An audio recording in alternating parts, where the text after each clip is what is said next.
Hey everyone, my name is Yarrow and you're listening to the Embodied Business Podcast. This is my second time trying to record this intro because I was just almost finished and then Orlando jumped off the bed and started to drink some water really loudly and I was like, I think this is very distracting. But anyway, welcome back. Thank you for joining me. I'm excited to bring a really beautiful conversation to you. I was lucky to interview Amelia Hruby, who gave me so much inspiration and insight and hope, I think. We both talked a lot about leaving social media and finding other joyful ways of growing our businesses. And that was just really just making me feel good, Made me feel good and made me feel excited about owning a small business and the future.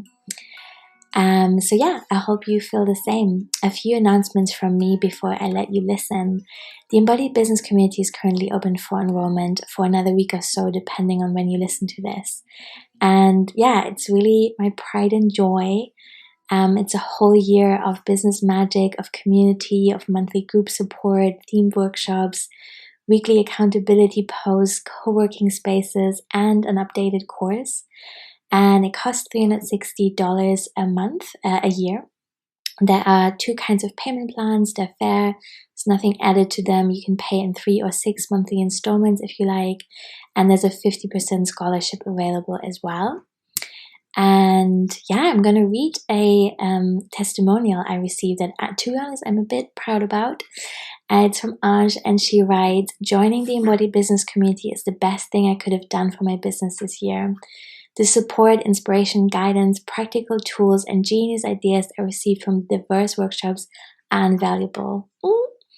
I've been able to tackle technical problems and improve my systems, while at the same time reflecting on my personal journey and challenges in this capitalist society through deep conversations with wonderful, sensitive people. I didn't know such a safe space was possible in a community of entrepreneurs. 6 months into the program, I'm still blown away by all the content available, and I've already gotten way more out of it than I was hoping for. Yara is a brilliant facilitator, generous, clear-minded, easygoing, and the most gentle and inclusive. Thank you so much for creating this truly magical space."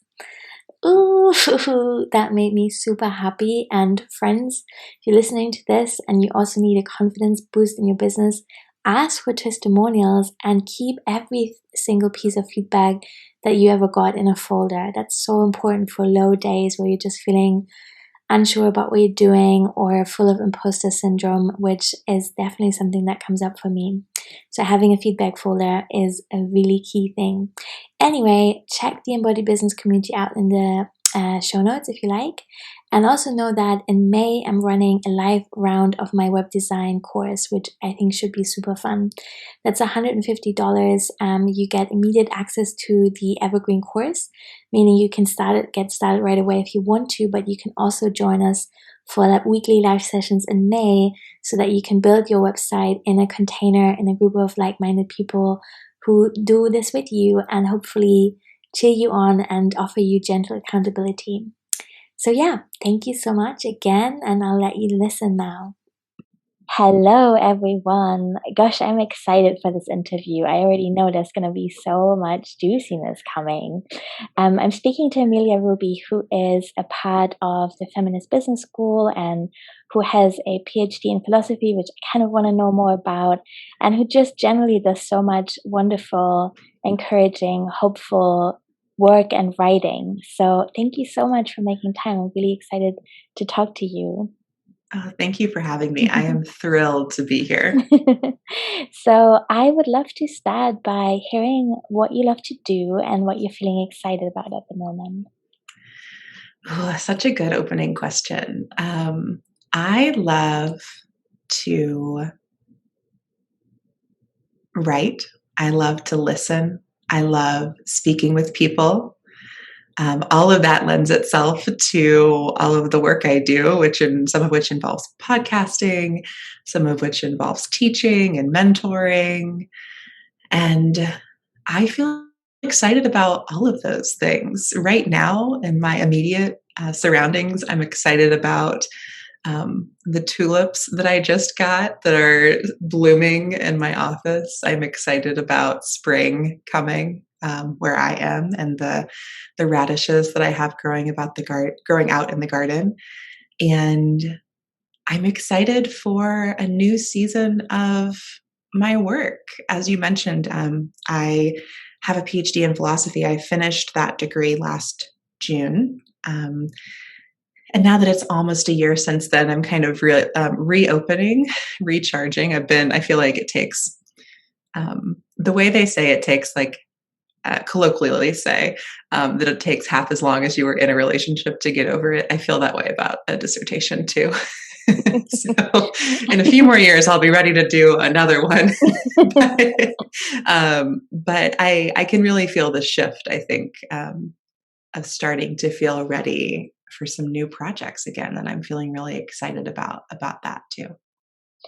Yeah, I bet. I'm sorry to just bring this on you because I haven't really announced this question, but now that I'm sitting with this reality, I'm also studying philosophy at the moment, and I had this funny exchange with someone the other day who was like, "Oh, so cool. So you're reading all these books. That's really interesting, but how do you deal with these really entitled white guys in philosophy?" And I was like, you know what? I do it at a distance university and I don't talk to anyone. That's how I do Yeah. it. Good for you. Thanks. But what has that been like for you? How have you found your thing within philosophy and what did you write about? Yeah. I'm so excited to meet someone else whose work I really admire. And then it's like a little secret part of it that they study philosophy. Not saying yours is a secret, but I didn't know that about you. And that's how I feel about it for myself is, not that it's a secret, just it's not at the forefront of what I normally share, but I do love to talk about it. So I entered a PhD program right out of my undergraduate degree. So I studied English and religion for my bachelor's degree. And then I didn't know what I was going to do after college. And I applied to grad school and ended up being accepted to a very cool program in Chicago. And I went and studied philosophy there. I was 22 when I started that. And I guess 29 when I finished. So I was in that program for 7 years. I did about 4 years worth of coursework and then 3 years worth of dissertation work. I also encountered a lot of entitled white dudes, capital W, capital D there, and also kind of kept my distance in some ways. For anyone listening who's in grad school, I was definitely somebody who worked really hard to have a life outside of grad school. And make sure I held on to some dreams and passions, even while I was immersed in like the intensity of that program. And I have a lot of empathy for people navigating those paths of like education and life outside of that. In terms of what I studied and how I found it, it's kind of funny. When I look back, I've always had like the same core question in philosophy, which shifts a little bit depending on who I'm reading, but has always been something about like how our relationship with like the ways in which we experience the world, how they shape our relationships with other people in the world. And I studied that in ethics in my bachelor's degree. And then when I got to grad school, I got really interested in aesthetics and really interested in understanding our experiences of art and beauty from a philosophical standpoint. So I wrote a dissertation on, is called Towards Feminist Aesthetics. And in my dissertation, I had 3 core chapters. And each chapter, I posed a hypothetical conversation between, it's going to go a little philosophy nerd for people who are not into that. So I'll go deep and then I'll come back out and explain it in like anybody terms. And I will not take too much time on this, but, the 3 chapters took a German idealist aesthetic thinker and a contemporary feminist thinker and put them in conversation. So I did a chapter on Alexander Baumgarten and Sarah Ahmed. I did a chapter on Immanuel Kant and Maria Lugones, and I did a chapter on Friedrich Schiller and Audre Lorde, and kind of unpacked ideas like talking about our experiences of art and beauty, I unpacked ideas like play and ideas like, what does it mean to think something without conceptualizing it? And questions like, what role does love play in all of this? Or how do we get an aesthetic education? How do we like train our perception in these ways to hold space for difference in our lives? And those questions, I still have, and they still permeate my work. But philosophy was one way that I explored them. And that dissertation was like 300 or 400 pages worth of writing on all of that. That is so beautiful. My little heart is beating. Because I think I'm at the stage now where I'm just really kind of confined in the beginnings of studying philosophy, and that's just, what it is. You get an overview, but it's always really nice to see where people take it in the real world and what it does. But yeah, so Yeah, thank you so much for sharing that. you're Um, welcome. my next question is potentially could go in many different directions. So feel free to take it wherever you like. But what has the pandemic been like for you, and how has it changed your work? Just a small question. um, for me, the pandemic has been like kind of a myriad of things. And at moments, I have felt very lucky.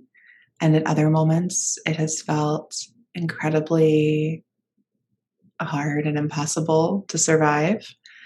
Um, I had a lot of huge life changes and accomplishments happen throughout the pandemic. So I already mentioned I finished my dissertation last June.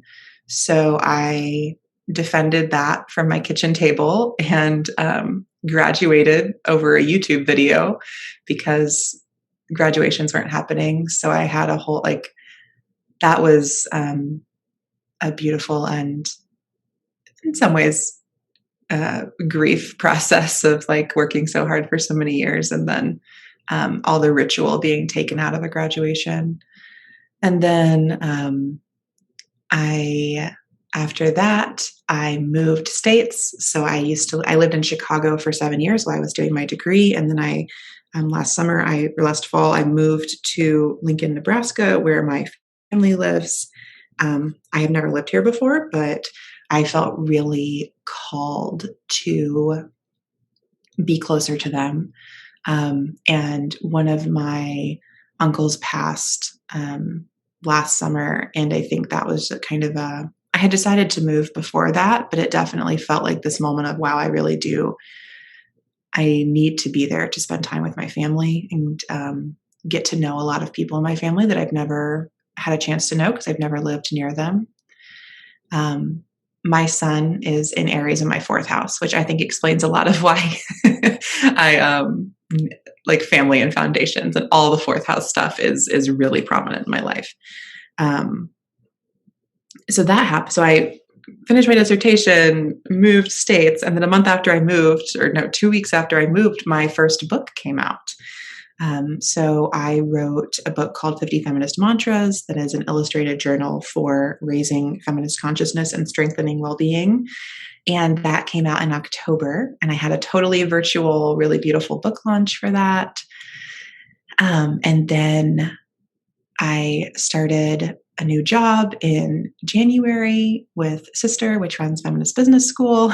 So all of that is to say my experience of the pandemic was all of these huge, momentous things happening amidst this backdrop of grief and isolation and pain for all of us. And how has that changed my work? To be honest, I don't know yet. One thing that happened is that I left Instagram. That was a big shift in my work in the past year. Actually, I just left Instagram very recently, last week when we're recording this. But, I think early on in the pandemic, I was on Instagram a lot. And in 2020, I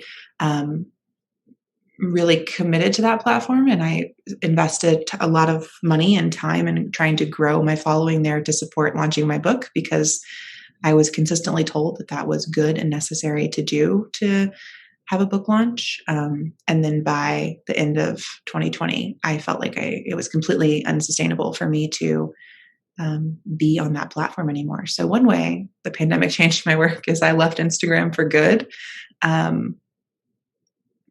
But other than that, I think I will be discovering ways that the pandemic has changed my work for years to come. I imagine years from now, I'll be like, when did I start doing that this way? Or why do I feel that way? And I'll be like, oh yeah, that's a COVID-19 shift that I didn't realize until right now. So Me too. I was nodding along with so much of what you just said. And yeah, I feel the same. I'm really curious about these insights that we're going to have years from now. And I also left Instagram last year. So welcome to the other side. Yes, thank you. I am thrilled to be here with you. It's great. I love it. It's great. It really is fantastic. And I'm so happy that you named the cost as well, because I think so often we're told whether or not we run ads and spend actual, cash money on the platform, there is actually a really high cost in terms of the pressure to produce content, the other related costs that we have, like, time spent on photo shoots and making graphics and writing copy and being live on stories, and just sacrificing so much privacy as well, or just so much of ourselves. And I really want to challenge this narrative that it's free marketing, because it's really not. It's really not. Yeah. Yeah. I cannot agree with you more. I think the way I because of how I am as a person, I shared my whole process of getting off. Like that was kind of like the final thing I did on Instagram, was unpack how I made this choice and what I was doing instead and all of these things. For anyone familiar with human design that's listening, my profile is 3-5, which relates to that, because that's somebody who's going to go like experiment and figure out how stuff works and then share it with everyone. So I went through that, and I share that to say that I completely agree with what you're saying, that Instagram is not free marketing. I always just say that it was way too energetically expensive for me. I think that it produced this sort of codependent, anxiously attached relationship that I felt like it forced me into. Like, I had to constantly be paying attention to it, and I had to be worried that I was going to upset it if I did the wrong thing, or if I was gone away for too long. And as someone who has been in human relationships like that in the past and worked really, really hard to change my life so that my relationships didn't function that way, something really clicked when I was like, wow, my relationship with this app functions that way now. And I know this feeling, and I worked so hard to move past it. And that was a really clear moment for me that I had to leave. And I'll just say too, because I'm a big believer in being like super transparent about money. Like, I also did invest like dollars in, not in ads. I never bought Instagram ads for myself, but I spent money on photo shoots. I spent money on Instagram strategy. I spent money on branding. I mean, I would guess that, we're thousands of dollars to try to grow my platform. And it's not that it didn't work. It did. Just, I couldn't, the trade-off was never going to feel right to me. It was, like I said, too energetically expensive. Yeah, that totally makes a lot of sense to me. Thank you for sharing. And it also beautifully leads me to my next question, which is about podcasting. So you have a podcast as well, and you seem to be really into indie media too. So I would love to hear what that's been like, and what you love about podcasting, how that has maybe changed this past year, and where you see the future of your work growing and sharing. Mm-hmm. Yeah, I love podcasting. What's funny is I often will say, like, I love podcasting more than I love listening to podcasts. I do listen. I'm a very particular listener. I think especially leaving Instagram, I've become super like selective or like curatorial around whose voices I am listening to. I think that's just a result to like the overload of trying to take in thousands of voices on Instagram all the time. So I listen to about 3 podcasts and I never miss a single episode of them. One of which is our mutual friend, Mary Grace Allardyce's podcast, Homebody, that I have heard every episode of. That you were on recently. Yeah. And I loved your episode. And that's actually kind of how we had reconnected, because I went back and refound all of your work that I had not been connected to in a few months or maybe even years. So I love that about podcasting and about podcasts themselves, which is I always think that they are inherently conversational, and they always mean you're in dialogue, even if it's a solo episode or just one person talking. I think the voice is created to be in conversation, and I love highlighting voices. That's what I love about recording conversations. I love listening to voices. I love thinking about how we listen and what listening means. That's something I've been doing some personal and philosophical work on lately. And as you mentioned, I also run a podcast. It's called 50 Feminist States. I interview feminist activists and artists across the US. Before the pandemic, I was doing road trips and traveling to meet people and see where they worked and record interviews in their locations. Since the pandemic, that has shifted. I'm not traveling, obviously, or I hope that's obvious.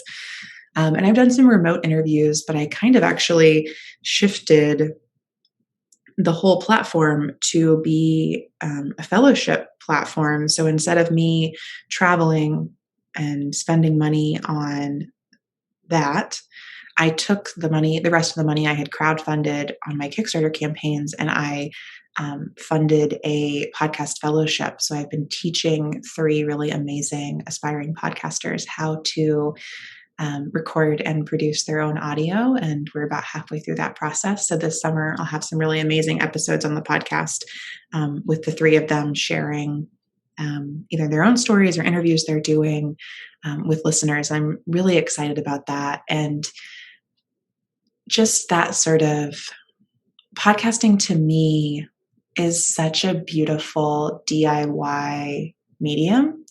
And I know that you are also a zine maker, and I have made zines for many, many years now and love making zines. And I just think there are so many overlaps or like resonances maybe between zines and podcasting. I think that, audio work or like radio production is like a really kind of opaque industry to get into, but podcasting, like anybody who has a smartphone can make a podcast. And I love that, the same way that anybody who has paper and pen can make a zine. And I think that is really powerful. And so for me, podcasting is always about like trying to share the skills and trying to get more voices out there. And like, because of the strong feminist values in my work, for me, I do like have an emphasis on women and gender nonconforming and non-binary voices. But, I love that podcasting is available to anyone. And so I also I do production work for a few clients, and I'm working on kind of opening a small podcast studio to work with more people and help them develop and produce their podcasts through a combination of kind of ongoing production work or training them in how to do their own production so they can have a podcast that they're really proud of and that shares their ideas with the world. That is so exciting. I'm really excited for people who get to work with you in that way, and also for all the listeners who get more podcasts. And I totally agree with what you're saying about DIY culture and zines and podcasts and the beauty of that. Yeah. Mm-hmm. I would love to hear, you already touched a little bit on, what your future plans are, your next steps maybe, but how are you running your business? What's happening behind the scenes and what is working or not working at the moment? Yeah. So I would say that at this particular moment, I really kind of run mostly like a freelance practice. Not that that's not a business, it is, but there are a lot of, I say that because there are a lot of ways I do want to kind of evolve it into a more self-sustaining business. So I learned how to podcast because I was volunteering at a community radio station as a DJ, and they needed someone to help run their local music interview podcast. And so I started doing that. And they taught me everything that I know. And then I like knew how to podcast all of a sudden. It was a very cool exchange of skills, and one that I'm really grateful for. And then over the past few years, I've just taken on podcast clients, and just done sort of small training sessions and production work for people who are running their own podcasts. And it's been a real joy. And sort of at the start of last year, I got a bunch of new clients all at once, which is a freelancer's dream and nightmare. It definitely, I was like, yay, more money, more clients, more projects. And I was like, oh no, I have no systems to support me in getting all this work done. And also, I'm trying to finish my dissertation. So I kind of hit that moment I think a lot of freelancers go through, where there's like this sort of bubble happens where like you weren't quite ready for what came your way. And at that point, I really decided I had to focus on my dissertation. I really wanted to get that done. So I I really contracted my podcasting work, and took on more of a role in my part-time job. And that was really nourishing. And now I'm feeling really excited to kind of work with the clients I have, get some new clients, and figure out how I can build a virtual podcast studio, which to me means, I'm not the only person working in it. So I love producing for people, but what I really love is talking to people about the podcast they want to create and helping them see how those podcasts can support and grow their businesses. So I have this sort of dream or vision that's coming together about how I can really build out resources for entrepreneurs and small business owners who want to create podcasts that are going to support their company's growth and support their growth, while simultaneously empowering them to share their story and get their voice out there. Because I think nothing connects like a voice. And yeah, I feel like I went kind of all over with my answer to that. No. Maybe you have follow-up questions. I know that was beautiful and great. And yeah, it makes sense. And it's always really interesting to hear how people have decided on what they want to focus on and how that came to be and what the different influences and stages were. So this is great. And I would love to hear more about, other than podcasting, how are you sharing your work at the moment, and where do you see your energy maybe being redirected to away from social media to other spaces of sharing and making community? Yeah. So part of getting off Instagram for me is that I made a list that we can definitely share with your community through the podcast. But I made this list called 100 Ways to Share Your Work and Life That Aren't Social Media. And it was really more of kind of a personal challenge for myself to come up with 100 things I could do that are not Instagram or Facebook or LinkedIn, to share what I'm up to. And both in like a work sense of my offerings and product and services, but also in a personal sense of just like, what do I do with the cute pictures of my dog now that I'm not on Instagram? So it's been a huge question mark in my life the past few weeks. I bet. Yes. Like, do I just text them to all my friends individually? That's what I've done so far. That's what I do too. So I think Great. that makes sense. Good. I'm glad others feel this way. So I made this list. I made the list for myself, but I also really wanted it to serve as a resource for all of the people I talked to, which is tons of them, who told me that they're only on Instagram because they feel like they have to be for their business or their art or their community. And I think that so many of us stay or have stayed on Instagram because of that conundrum, because of that, like, I have to be here. It's the only way. And I think that I totally empathize with feeling that way, but I also think it's like a false narrative that Instagram is trying to convince us about, that like it is, Instagram wants us to believe it's the only way, but I don't believe it's the only way. So I made this list of 100 ways to just basically be this moment of like, hey, it's not the only way. Here are 100 other ways. And the first one on that list is start an email newsletter. So that is a place that I'm sharing right now.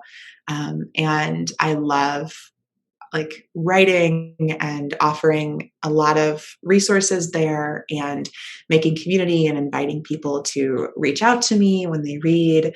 I sent out a very long letter over the weekend about leaving social media and, included this resource and other resources. I also made a pretty extensive list of all of the apps and services that I've used to replace Google, Facebook, and Amazon in my life. And so that I can share that with you too. So I love creating community through those sorts of like values aligned offerings. I like sharing resources with people, sharing them what I've learned throughout the process, my process, any process I've been going through. And so my newsletter is a place that I like to do that. I also, for folks who are in the US or have a US phone number, I send free feminist mantra texts every Monday. Those mantras are from my book. I wrote the book from an Instagram series that I used to host called Feminist Mantra Monday, where I'd post a mantra on Instagram every Monday, and then I compiled those into the book. And now I'm kind of taking the book and taking all the mantras from the book, and I send out a short text message every Monday morning with a mantra and a little prompt for the week. So that's another way. I love sharing my work and creating community because people can text me back and tell me how things go or what they're up to, which has been really nice.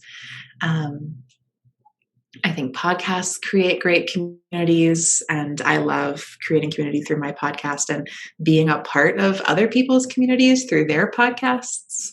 And then I also really love, I love doing workshops and events and panels and sort of those opportunities to be available and open with people gathered at the same time. Like that's always been a real sweet spot for me. It's why I love teaching. It's why I love speaking. I just love being in conversation. So those are like a handful of ways that I'm working on making community. I'm sure I've forgotten other things, but people like I said, I have a list of 100 of them, everything from write yourself a theme song to stand outside and shout at the sky to figure out SEO on your website. So I'm working on doing all of that stuff now that I'm off Instagram. That's so cool. I feel really, really excited about these lists. And thank you so much for being so generous and sharing them with us. That's great. And the texting is super interesting as well. To be honest, my introvert heart was like, oh my God, people can text you back. That's so overwhelming. Well, I agree with that. And what I will say is that I use a service. I don't send the text from my phone. I use a service called Call Multiplier. So when it's not my phone number, right. And when they text back, it goes like into that little app online, and I can log in and look at it. None of it comes straight to my phone, because I agree that would be incredibly overwhelming, because I'm texting like almost 200 people every week. So I would not want to do that from my phone. Mm-hmm. I'm so glad. That's great. Gosh, there's so much more I would love to know. And also, I want to respect your time, but I have one more question I would really love to dive into, if that's okay, which is Yeah. around conversion rates. And I find that that's such an interesting theme, right? Because I love thinking about community and communication and rehumanizing the process of building a business, really. And then also Mhm. sometimes I find that it can be really frustrating for people to first kind of realize that you have to, in a way, speak to a lot of people to find a few clients, and that has nothing to do with the value of your work or, Mhm. how you, maybe not how you come across, but what the potential of your work is. And I think that the way that we're conditioned through social media is so numbers based and so much around, Mhm. like, has my follower count grown, or how many people have liked this. And actually it has changed so much over the years, and that's not something that we have had control over. So how do we shift into more of a space of generosity? Yeah, I wonder what that's been like for you emotionally, and just kind of like coming out of it now and looking to other spaces. And by the way, I love dog sounds in the background. There's been so many dogs. I have little dogs. For some reason, they're sleeping right now, which is very unusual, but I've had so many amazing pets on the podcast, so do not worry. Great, because you're going to hear them. I appreciate that. I'm over here trying to like mute and unmute as they just came in from their morning walk. So they're excited. They expect treats every time they come in, because I started giving them treats every time they come in, which is a huge mistake. They trained me well, as I like to say. I This is a great question, and I love that you asked it, because it'll let me like nerd out on business a little bit, which is something I really like doing. I've worked with basic kind of a category I like to call it creative women entrepreneurs for almost 5 years now, first in Chicago and then through my job at Sister. And I think that there are so many powerful um, women, gender nonconforming and non-binary babes who are running businesses. And this, like, the sales piece is so hard. And I know so many of us struggle with it. So, I really think that part of the reason I love podcasting so much is I do think it's a very high conversion sales tool. I think that, like I said before, the voice is a really powerful way to get to know and get comfortable with someone. And I think that conversion is so much about trust for those of us who are running businesses that are based on services and values that we believe in. So we're not trying to, sell by having the lowest price or having like cornering the market with our like patented whatever. Um, if we're not trying to do that, then I think really so much of it comes down to client trust. And we want people to see what we have to offer and trust that we're going to deliver something really valuable. And I think the voice is a wonderful way to cultivate trust. So I love podcasting for that reason. I also like agree with you that social media convinces us that the most important thing is having the biggest number of followers. But any social media strategist worth their salt will tell you that engagement is a much more powerful metric than following. The number of followers you have is largely a vanity metric. It's really about how many people see, engage with your content. And that's where I think something like an email newsletter gives you significantly better metrics on that, on how many people are opening and clicking, and you can track who's doing what. And I get that that sounds a little maybe like big brothery, but it's really useful information. And I think as a small business owner or any business owner, you need that information. You need to know what's resonating and what's not, so that you can figure out what you should offer, what you should charge for it. And so I think getting off social media is helping me focus on actually important metrics. and which is how many people are opening the emails, how many people are, subscribe to my text messages. I think too, like I consider those texts, that's like a much more intimate exchange, that people inviting me into like their texts, I like take with the utmost responsibility, because when people text me, I hate when companies text me. I am like, stop sending me text updates. I don't want this. So I really appreciate kind of the different ways that we can be in touch, and the different kind of levels of intimacy in our connection are, I guess, being between me and my community, or me and potential clients. And I'll just like kind of wrap that up by saying something I wrote about in my last newsletter was, wrote this line that I think is really important. And I was just trying to like, basically I just said like, your digital consent is sacred, and I honor and celebrate it. And I think that starting from there with how I sell is just a totally different ethos to offering services, selling services, converting clients, than the general sales ethos of like, let me convince you to give me access to you so that then I can kind of manipulate you.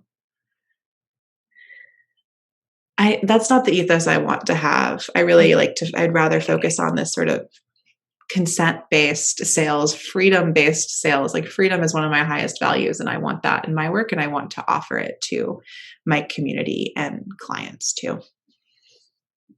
Yeah, me too. And I really love leaning into this idea that this is something that we're all, or not, maybe not all of us, but I feel like I'm just having these conversations more and more often, and there's such a contrast to how I was able to express this in the very beginning of my business 6 years ago. So that makes me feel really hopeful. And I think there's also moments where I feel worried that we're just not there yet, and it's hard to swim against the stream. So an example is, for example, as you can tell, I have a lot of feelings here. I'm repeating myself. That's great. That's great.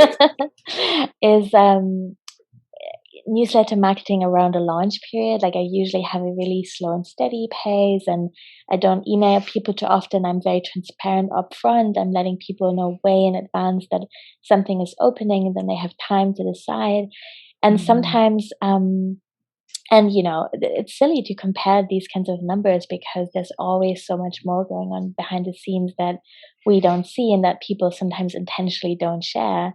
But this feeling of like, oh my gosh, do people even open an email when they know there's probably 6 or 7 more coming? And because that's just what we've become used to, is it less effective to just kind of take it easy and, try to make that space? And I totally know that in my heart of hearts, this is what I believe. I wouldn't want to do it any other way. I want to give people space to decide. I want this to be an empowering experience. I only want people to say yes who really are right for the thing that I'm offering, and that feels good to me. And also, we have so much work to do, and that can feel heavy sometimes, I think. Oh, certainly. I completely agree with all of that. Just, it's really hard to go against the current, as you're saying, and especially when you are paying attention to metrics, and you're doing your sales process in the most like sort of empowered and sovereign way possible, and then you're looking at the numbers and being like, well, nobody did open that email. I guess nobody, since they didn't read it, they don't actually know that I'm only sending one more email. And I think so for me, it's just always this delicate balance between holding all of that space such that I'm not running like a manipulative sales cycle, while also being attuned to the realities of sales psychology, and trying to have a balance between those things. Trying to have a balance of like, I don't want to like price this really high and then slash the price just to manipulate people into saying it's that like it's lower, so they're going to buy it. But I do want to understand that a lot of people don't buy something unless it's on sale. So maybe I should have some sort of sale on this thing. It's so impossible to, and that's really like a product-based example more than a service-based one. But, I think that I don't have an answer for this yet. And there are some very like smart, savvy people I see online talking about different sales strategies in this way. But I'm always just trying to for me, I know that as long as I'm being really conscious around it, I'm doing my best. And I know that, I just try to keep a really strong connection to my intuition and to my gut. And, if something doesn't feel quite right, then I just don't do it, even if I think it would be the best sales strategy. And that, that's hard too, because sometimes I have to check in and be like, is this not feel right because it's wrong, or does it not feel right because I'm scared? And I have to ask myself that question too. But I think the world would be a better place if more of us were like, if more business owners took more time to think about how they sold things in a way that centered respect and empowerment. And if more consumers took the time to think about what sales triggers these big companies are using to get them to buy, and were more critical of and resistant to those manipulative technologies, because they are technologies, right? Like there's a reason that when I order a pair of pants, 2 days later, I get an even deeper discount on more pants. Or if I leave them in my cart to not buy them, there's technology that emails me to tell me I should still buy them and gives me a coupon to get me to actually do it. And I'm not saying those things are bad, but they are, I think, manipulative technologies. And and the companies that can afford to just like offer deeper and deeper and deeper discounts, like those discounts have a cost, and generally the cost is to the planet or to the people making the thing. So I've been trying to also, as a consumer, become really aware of that in the choices I make and how I spend my money. And then doing that as a consumer feeds back into the choices I make in my business and how I sell things. Yeah, that makes sense. Thank you. And it's a beautiful and hopeful note to end on. I would love to know what you're currently offering and where people can find you and connect and get your text. Yeah. Right now, the two main things I'm sending out are my newsletter and the text messages. You can find both of those on my website, which is ameliahruby.com. There's a button in the upper right that says Free Feminist Mantras. If you click there, you can sign up to receive the text messages. And then you can subscribe to my newsletter from the bottom of my homepage as well.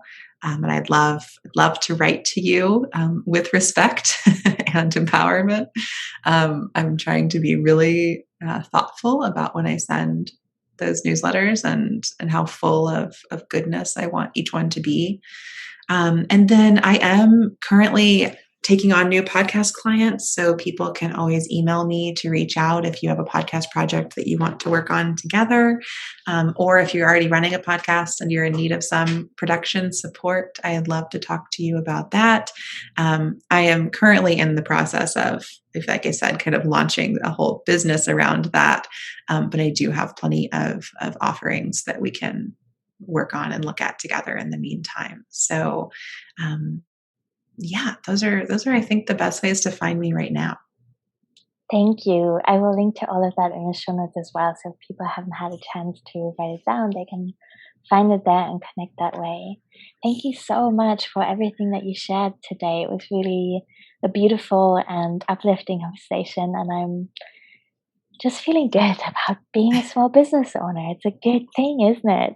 It's a great thing. I think there's so much power in small business, and I celebrate it every day. Thank you.